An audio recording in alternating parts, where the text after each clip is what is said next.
Hey everyone, welcome to the 100th Mile podcast. It's day 4 on Via, one of the toughest ultra cycling races in the world, 4,000 kilometers by bike across the Iberian Peninsula and into Italy eventually.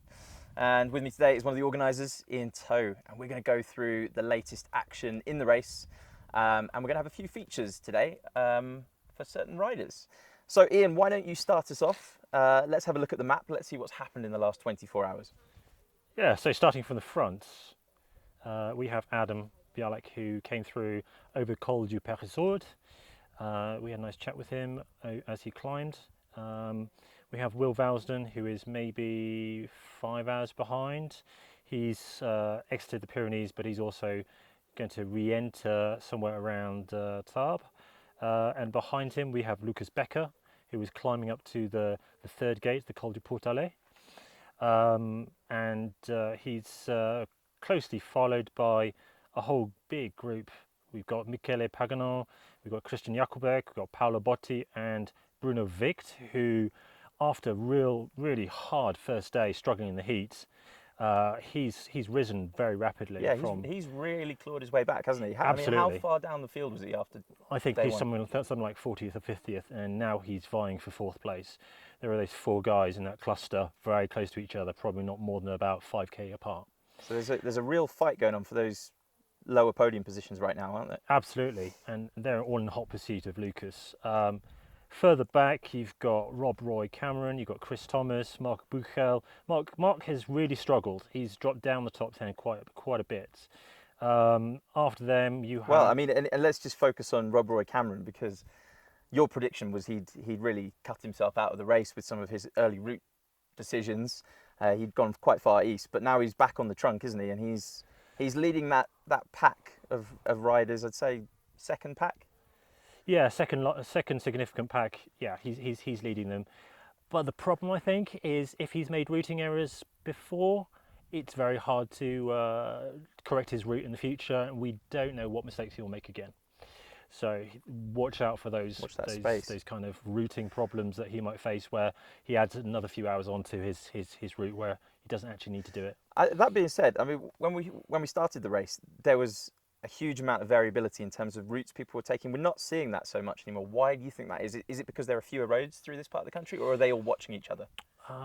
There's probably a bit of both. So through the Picos, through any kind of mountain range, significant mountains, there are very few roads. So they will be forced onto 1, maybe 2 roads. Although looking further back in the field, there have been some quite interesting routing. I think Jan Willem Bobbink, who is the organiser of the unknown race, and he's very experienced, he has added, he says, another 1,200 metres of climbing to his route over the others. So that's a bit of an error, and he might be kicking himself. Although in the Picos it's much cooler, he might be enjoying himself. That could even be a badge of honour, couldn't it, when he finishes? We'll have to see. You all took the easy route. We'll have to see who has the most elevation at the end of this. But you've got the same familiar names who are in or around the top 10. You've got Ivan Nordegren, Rafael Ospino. You have Alex Gröll, who's been very consistent. Johannes Sario, who, remember, he rode North Cape Tarifa, that race which is 7,400 kilometres. He finished that only a week before starting Via. So he's still riding strong. You have Joanna as lead woman. You have Jai Hoogland, who's recovered very well from the first day in the heat and stomach problems. So that's really the main clusters. Pavel Piechko is also on a slightly different route. And then we have a whole bunch of others, including probably vying for the best rookie, Will Dixon and Sam Muscat. I've been watching that race quite closely. It's been really interesting, and that's since they begun. That's the closest those two have been together, and Sam really stole a march on everyone. He was right up at the front at the start of the race, wasn't he? Yeah, Will's just been clawing his way back at him over the last couple of days. Yeah, I mean, kudos to Sam for this being his first race. I've seen he's done some 300k rides, but he's never done an ultra race. So he's come all the way from Australia to do Via as his first ultra race, and his routing has been quite good. I think he's suffering from some knee issues, but I think Will maybe too. We know that Will suffers from some knee issues sometimes. So Well, and there's a reason we've got Will highlighted on the map here, and that's because we are going to be doing a little feature on him later in the episode. So we won't say too much about him just now. looking forward to that. Looking forward to that. If we switch to the women, Joanna, as I said, has a commanding lead, and she's riding around the top 10 overall. This is a really impressive ride from somebody who was suffering in the heat, but you know, she's been absolutely solid, really soldiering on, very tough, very consistent, very strong riding. And much further back, who is just leaving the Picos, is Saz Harris. She's just entering the Basque Country. So Joanna, while she hasn't quite reached the Pyrenees, she is approaching, and she'll be there within a few hours. Saz is just leaving the Picos, as is Anisa, maybe 20k behind. So that's a close race for second and third. Anisa's a real veteran. She's done North Cape Tarifa, TCR, GB Giro, you name it, she's done it. And she joined us on just a couple of weeks' notice. She has some great stories. I think you interviewed her where she talks about how she joined TCR with 24 hours notice in 1 year. So that's a good little battle there, because they really are very close on the road, aren't they? The two of them for second and third. Yeah, it is a very interesting competition between somebody who's far less experienced and somebody who's got probably as much experience as me. So it is a very interesting battle there. Anisa is probably riding herself into form because she has done maybe 1,000 kilometers of training this year. I mean, I'm very happy that everybody has made it through those hot plains of Madrid. Very, very hot, very unusually hot. They've all survived, so that's amazing. We haven't had any scratches today, so I'm very happy about that. Although some people will have been just struggling over the Sistema Central, just over the north of Madrid, that ridge line of mountains. Fiona Shorten, who's fourth woman on the road, she's doing well. She's about to enter the Picos around Sistiana. If we look at our paracyclist Wayne Harrod, he's approaching the Picos. He's doing much better. I think he's had a really good break yesterday evening, and then I think he avoided most of the heat during the afternoon, then set off once he'd taken care of his residual limb, as he calls it for the technical term, or El Stumpy. Then we also have Grinchina, who's a bit further back, but she's past Valladolid. You also have Alan Shaw, our cargo bike, approaching the Picos. And a bit further back, we have David Sherrington riding his Brompton. He is past Sistema Central and heading towards the Picos. Then we have the pairs. So Harry is making a huge comeback. Very impressive ride. He has passed the second Italian pair, Daniele and Filippo Lolaico.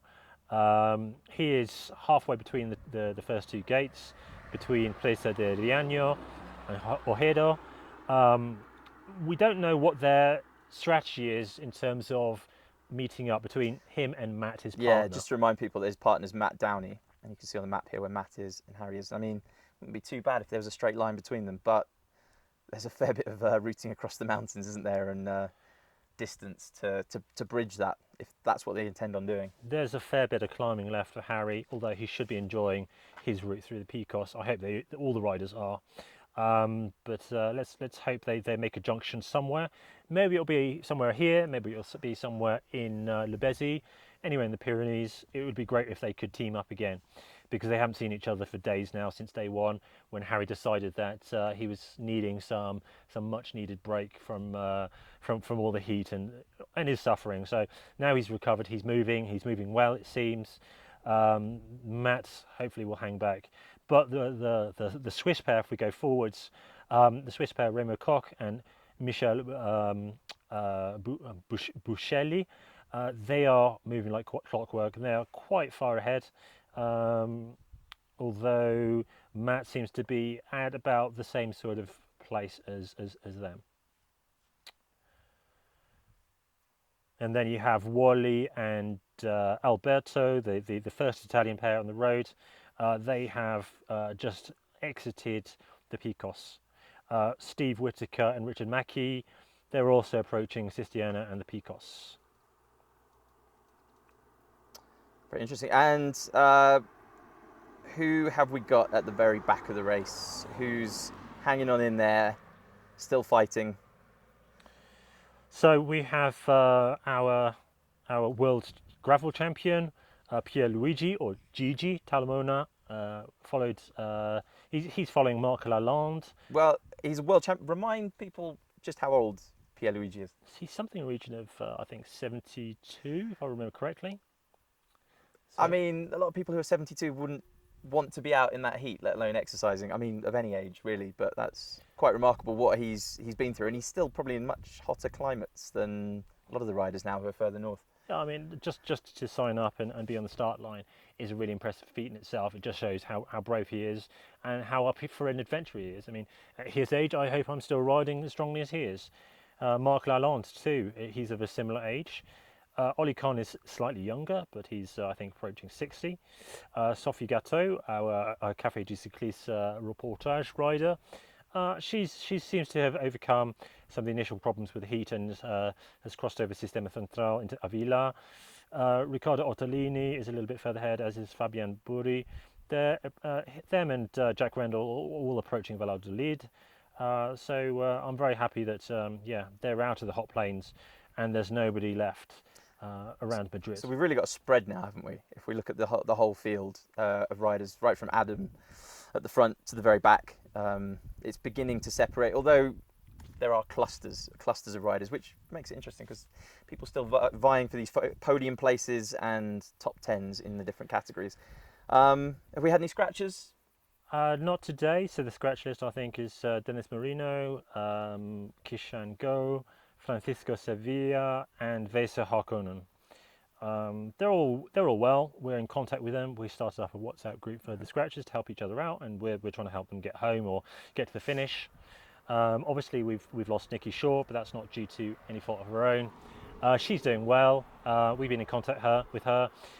Pete, our broom wagon mechanic, he's visited her today. He's had a chat with her and found out about how she's doing. She's in good spirits. Her partner's meeting up with her this evening, hopefully.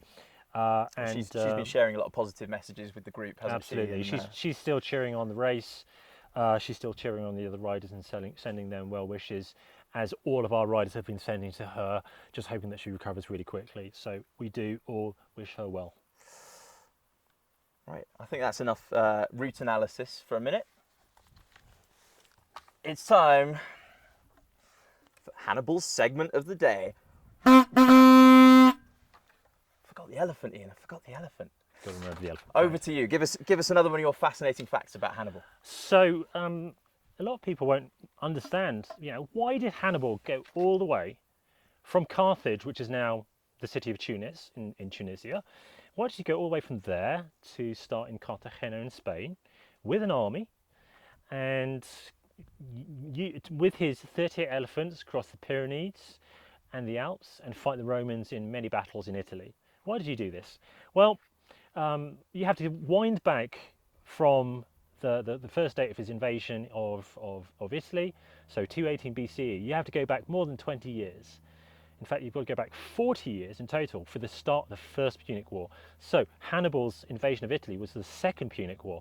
The First Punic War started around 264 BCE. And this was really the first struggle between Rome and Carthage, where they were looking for dominance over the Mediterranean. Between Rome and Carthage lay Sicily, lay Sardinia and Corsica, all these islands, and they struggled with each other for the dominance of these areas. Hannibal swore an oath to his father, who was a commanding general and undefeated in his time, to be an enemy of Rome always, and he swore this oath as a child. These oaths sound like a pretty serious thing. I wonder if any of our riders have taken out any oaths to beat one another, and what might come of that. But we can ask them soon. We'll go out and get on the road and see how they're feeling about one another. So now it's time for some features on a couple of our riders. And first up is Will Dixon. So I caught up with Will before the race, and he gave me a little bit of background into who he is and what makes him tick. So watch this. Okay, my name is Will Dixon. I'm one of the rookie competitors of VIA from the UK, 29 years old. I'm a bike mechanic and bike adventurer, now come bike racer, ultra racer for the first time. My background is like a cross-country mountain biker. do a lot of road riding back home, and back home in the Cotswolds. A lot of group riding and just bike touring and bike travelling. But this is kind of a blend into one to try and like bring that competitive racy element to the bike travelling that I've done before. It's going to be different kettle fish. Never done something like this before. I'm most excited just to be able to ride new places that I've not been before, and just have some time to myself for a bit. I've had a bit of a hectic run up in life to this, buying a house and starting a lovely fresh new relationship. So this is like I need a fresh breather just to go and ride my bike for a bit. Just a boy on his bike, just travelling, just getting out there and doing what I love, like seeing the world, meeting people, putting some pedals down, being efficient over the ground, trying not to get heat stroke. I can't say anything that sounds super arrogant because I'm a rookie and I don't know. I don't know the people here. I don't know what they're capable of. I've heard rumours of very fast times, but I don't know. And I'm just kind of here like if you're just doing a time trial, you're kind of here just to beat yourself. And to beat myself is just to complete. Crikey, yeah, I'd love to be able to maybe get it done in 10 days. I think that'd be amazing, to be honest, to me. But I don't really want to just push that hard to the point of maybe not making it early on, like pushing too hard and like something failing on me. So I'll probably take it steady at first and then just warm up into the ride, hopefully. Maybe later on be able to push some miles down and reduce the sleep, but we'll have to see what goes on. Biggest apprehensions? I mean, outside of the weather, but I think everyone's going to be apprehensive about the weather, the heat, the dry climate. I'm apprehensive about how my body's going to hold up. Like maybe the mind might be there to push day and night for 4,000 Ks, but what happens if the knees say no? Apprehension is the odd left knee. She's had a little niggle recently, and it's not been great having to change position a little bit, pretty close to the event, a bit concerning, but I had to make some changes just to try and resist any pain. Swapped to the mountain bike shoes to try and make sure that things are comfortable. Just have to take the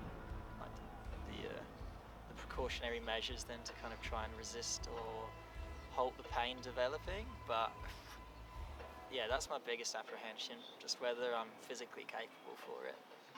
The preparations for Veer maybe have not been ideal.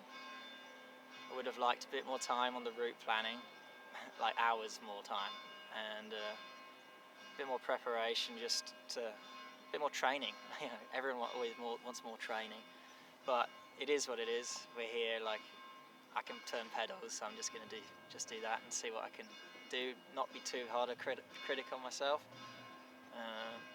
And yeah, just enjoy the adventure. I think his comments about free routing and maybe not being prepared has really come to fruition, where he has lost, I don't know, maybe 6 hours. It's impressive how he's come back though. Well, let's take a look right from the start, shall we? I've got the map in front of me here. So he went way off to the east. He was one of those outliers when Enrico Hallex and Fiona Shorten went off to the west. He and Ollie Kahn went off to the east, away from the main body of riders. He just went directly between A and B. Yeah, he was way out east, wasn't he? Really, I don't know what made him decide to do that. We thought at the time that maybe he was looking to avoid some of the climbing, but it didn't seem to play out in that way or pay off, did it? I think he did. Even if he avoided some climbing, some of those initial hills would have been very small, very gradual, yeah. And I think he would have added a lot of extra distance to get to where he is now. So and that's a rookie mistake, isn't it? I guess that's why he's in that category. He's not done this before. It's a rookie error. But then it was quite interesting because he's sort of running parallel to them, and then we noticed probably after a day he starts to get himself back towards the main field, doesn't he? And interestingly, I think you told me that one of our media crew caught up with him and he revealed something to them about watching the dots and his routing, didn't he? Yeah, I think he said how he was being mentally tortured himself by his poor routing, wondering why he was out there on his own and nobody else was going there and he wasn't seeing anybody.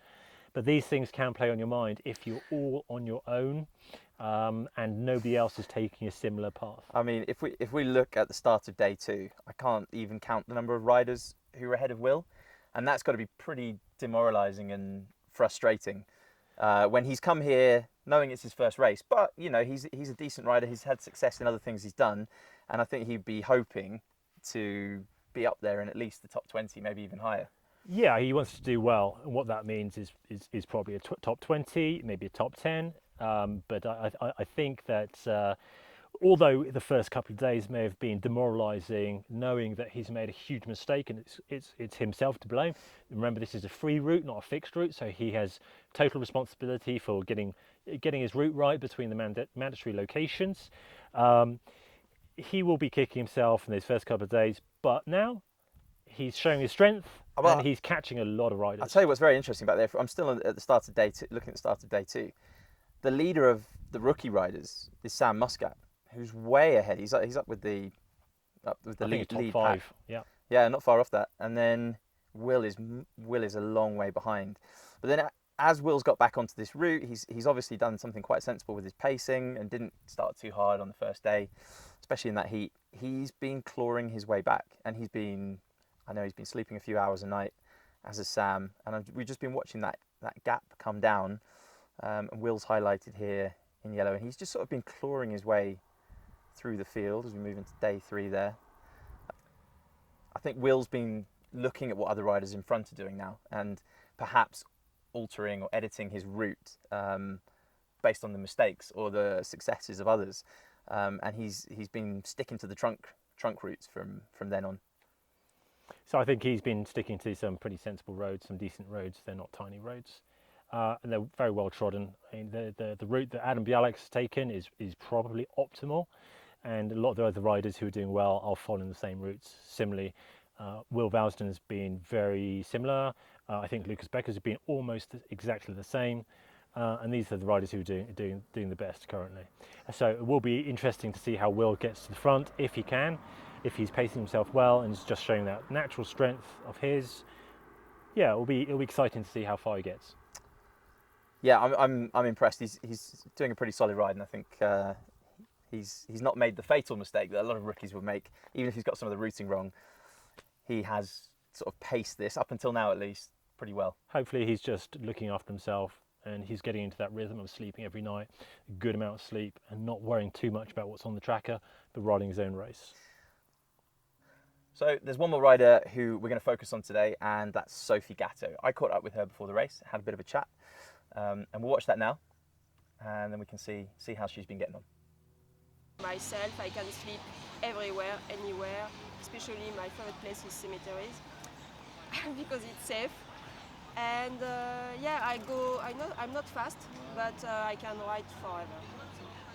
Yeah, I wanted to do the VIA race because the team is great, and also because it answered some of the things I don't like in ultra racing, like very big roads and places where I don't feel safe. So I asked the team, if that was okay, because I don't want to race on ultra high-speed roads and everything. And they say, yes, sure, we will put some gates that you have to go through, so it will get you out of the major busy roads. So yeah, that was the reason. And I love Spain. And France, I know it, but it's always cool to go back, and Italy for the food.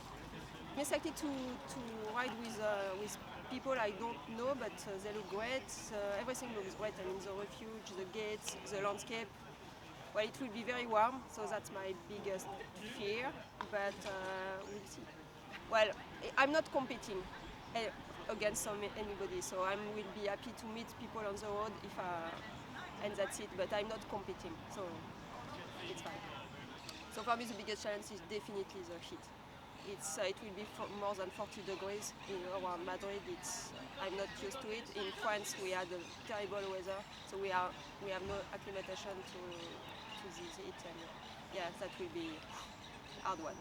So and I'm very happy to be part of the inaugural edition of the VIA race. It's promising, it's inclusive, it's diverse. It's a really cool event. Okay, so let's take a look at Sophie's race on the map then, Ian, and where she's been in regards to everyone else and the route she's been taking. Yeah, so I think Sophie has been taking a pretty sensible route. I mean, she's very experienced. She really was suffering with the heat. I mean, she was looking really red when we passed her. She stopped for water very early on. She was just trying to stay cool. I think she was enjoying the aircon in various places, and she definitely took some siestas. Very sensible to take a break from riding in the highest heat of the day. She's been posting a lot on social media, been seeing some great photos. You know, she reports for many other people. She reports on other people. So, you know, getting to see her feed is very interesting. And when I spoke to Sophie, what I loved about her was her energy and her enthusiasm for it. And I think the ride she's doing just goes to show that there's so much more to this race and races like it to be enjoyed. And to be fair, the stops, enjoying the coffees, the sleep, sounds like a much more pleasant way of doing it, the way that Sophie's tackling this. I mean, yeah, everybody joins this race for either the competition, you know, the competition with others or yourself, the community, or the adventure. And everybody will have an adventure regardless of how fast they're going. And with her, you know, she will be enjoying herself. The issue is, though, the slower that you go, and if the weather stays the same, like it has done in Spain for the last few days, suffering the same temperatures of, you know, high 30s, low 40s can be real suffering. And I think the fastest riders getting out the central plains of Spain around Madrid, getting over the Sistema Central, they instantly found cooler climbs. Indeed, you know, around Valladolid was somewhere 10 degrees cooler, and in the Picos almost 20 degrees cooler. She's still there, she's still fighting. She's still moving forward. And she's still putting lots of very entertaining Instagram and social media posts up, so well worth going and checking out Sophie's stuff if you're interested in what she's doing. And tomorrow we'll feature another couple of riders who we haven't talked about yet. So finally, all that leaves us to do, Ian, is make our predictions for the next 24 hours. What are you expecting to see? My prediction is that Adam Bialek will pass without incident through Le Béziers, the first refuge, so that's the 5th point on the map. He will make it to the Massif Central sometime tonight. Maybe he'll make Pas de Pérol. That's our next gate after that. Will Vousden, I think the gap may grow. I think Will may be suffering. Lucas may capture Will somewhere, and behind him I predict that Bruno Wicht will make it into 4th place, but it is very hotly contested for 4th, as we have so many riders there. I think Joanna will continue to ride strongly. She's very consistent. I think Will Dixon will take over from Sam as best rookie. There are some riders who will come back together, who are outliers traversing the Basque Country. And I think most riders will be into the Picos by tomorrow, at least tomorrow late. And hopefully they'll have a much nicer time of it with lower temperatures, greener scenery, and certainly the top 10, top 20 will all be in the Pyrenees. Well, I can't fault you on your predictions yesterday. I had a prediction, and that was that Adam Bialek would sleep, and he did, but he's still way ahead. So that was an easy prediction. I also predicted he would sleep, because going more than 2 days without sleep is not the game plan. He knew he would suffer. In fact, he had planned exactly where he would sleep. Predictions for tomorrow from myself. I think Sophie will keep moving. I've been really impressed actually with how few riders have scratched, and as the weather's getting better, I hope, I'd like to think that we don't see any more scratches tomorrow, but yeah, there'll be a bit of shuffling, and we've been watching Will today, Will Dixon, so be really interesting. I think you're right, he might catch Sam. They might end up having a bit of a ding-dong battle for a while. And then amongst the women, yeah, also really interesting to see what goes on at the back there. So you can stay up to date with the race on madcap.cc. You can see where everyone's moving every 5 minutes, their trackers update. And then if you want to hear our analysis and you want to learn more from us, because you don't have time to do that, then tune back in tomorrow. That's all from us. Ian, me, thanks for listening. Thank you.